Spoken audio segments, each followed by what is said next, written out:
कल तक जो शख्स अपनी शादी की खुशियां मना रहा था, अपने दोस्तों के साथ, अपने घर वालों के साथ हंसी खुशी जिंदगी गुजार रहा था और 60 लाख की ऑडियंस रखते हुए लोगों को एंटरटेन कर रहा था, आज ऐसी क्या नौबत आन पड़ी कि उसे कुरान मजीद के ऊपर हाथ रख के माफी मांगनी पड़ी।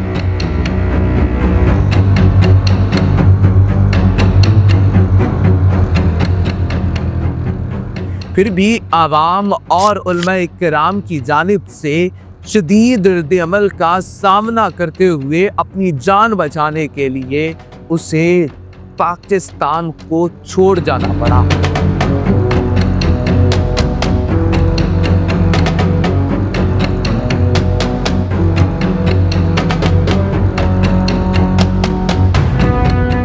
और ऐसी क्या वजह थी, ऐसी क्या हसास बात थी, ऐसा क्या संगीन मामला था कि हरम काबा में खड़े होकर ये बयान जारी करना पड़ा कि मैं रसूलुल्लाह सल्लल्लाहु अलैहि वसल्लम की खत्म नबूवत और रिसालत पे ईमान रखता हूँ।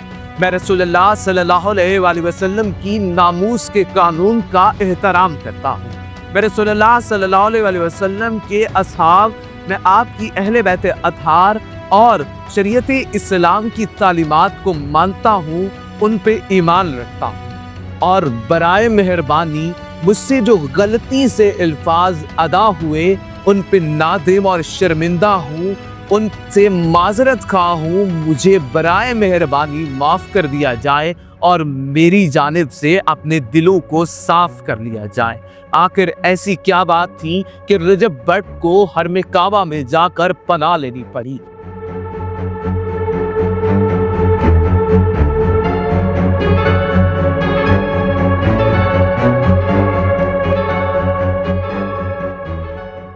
पाकिस्तान के मारूफ यूट्यूबर रजब भट्ट के खिलाफ लाहौर के एक थाने में एफआईआर दर्ज की गई है, जिसमें पीका एक्ट और तौहीन रिसालत के कानून की दफात शामिल हैं। ये मुकदमा जो लाहौर के थाना निश्तर में दर्ज किया गया, इसमें रजब भट्ट की कुछ वीडियोस को बुनियाद बनाते हुए ये इल्ज़ाम लगाया गया है कि इनने पाकिस्तान में मौजूद तौहीन मजहब और तौहीन रिसालत के कानून की तौहीन की है। एफआईआर में रजब भट्ट की परफ्यूम और भारतीय गुलकार सिद्धू मूसेवाले का जिक्र किया गया है और पीका एक्ट के साथ साथ 295 ए के तहत मुकदमा दर्ज किया गया है। याद रहे कि पीनल कानून में 295 ए का एक्ट तौहीन मजहब का एक्ट है और 295 बी का जो एक्ट है वो तौहीन कुरान का एक्ट है और 295 सी का जो कानून है वो तौहीन रिसालत के ऊपर लागू किया जाता है। 295 ए, 295 बी, 295 सी या 295 ए में से कोई दफा किसी मुल्जिम के ऊपर लागू हो जाए तो पुलिस के पास पूरा इख्तियार है कि वो बगैर किसी वारंट के, बगैर मजिस्ट्रेट की अदालत से रुजू किए मुल्जिम के खिलाफ एक्शन ले सकती है। वो मुल्जिम को गिरफ्तार कर सकती है और मुल्जिम के खिलाफ तफ्तीश का भी आगाज किया जा सकता है। संत नगर के रहायशी सैयद हैदर अली शाह की मुद्दत में इस मुकदमे को दर्ज किया गया है और इसमें सिद्धू मूसेवाला जो कि भारतीय गुलकार हैं, उनके साथ साथ रजब भट्ट की एक परफ्यूम का जिक्र भी किया गया है। 29 मई 2022 को भारतीय गुलकार सिद्धू मूसेवाला को गोलियां मारकर भारत में कत्ल कर दिया गया था।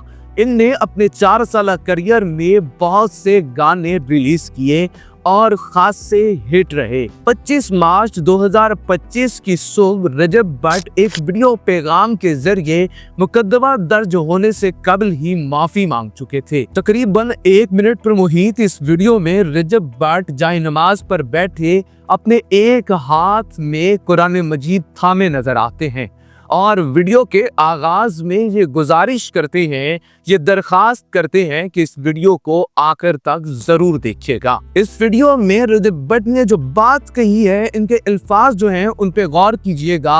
रजब भट्ट कहते हैं कि मैं अल्लाह और उसके रसूल सल्लल्लाहु अलैहि वसल्लम पर ईमान रखता हूँ اور پیغمبر اسلام ان کی آل اولاد اور اصحاب اکرام کا دل سے احترام کرتا ہوں۔ اپنے پرفیوم کے بارے میں انہوں نے کہا کہ کچھ دن قبل میں نے 295 کے نام سے اپنا پرفیوم لانچ کیا تھا، جس کا مقصد ہرگز یہ نہیں تھا کہ میں 295 اے یا 295 سی جو کہ توہین مذہب اور توہین رسالت کے ایکٹ ہیں ان سے انکاری ہوں۔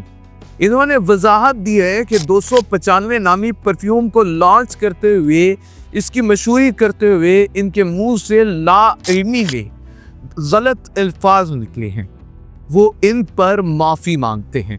اس ویڈیو میں رجب بٹ نے اپنے پرفیوم 295 کو ختم کرنے کا اعلان بھی کیا ہے، لیکن کچھ لوگ اس معاملے کو مذہبی رنگ دینے کی کوشش کر رہے ہیں۔ رجب بٹ کے وکیل عرفان کہتے ہیں کہ لاہور میں ایف آئی آر درج ہونے سے قبل کراچی میں ایک ایف آئی آر 295 اے کے تحت درج ہوئی تھی۔ وکیل عرفان نقوی نے یہ کہا ہے کہ رجب بٹ کو اس بات کا علم ہی نہیں تھا کہ 295 کا قانون آئین پاکستان میں کیا حیثیت رکھتا ہے۔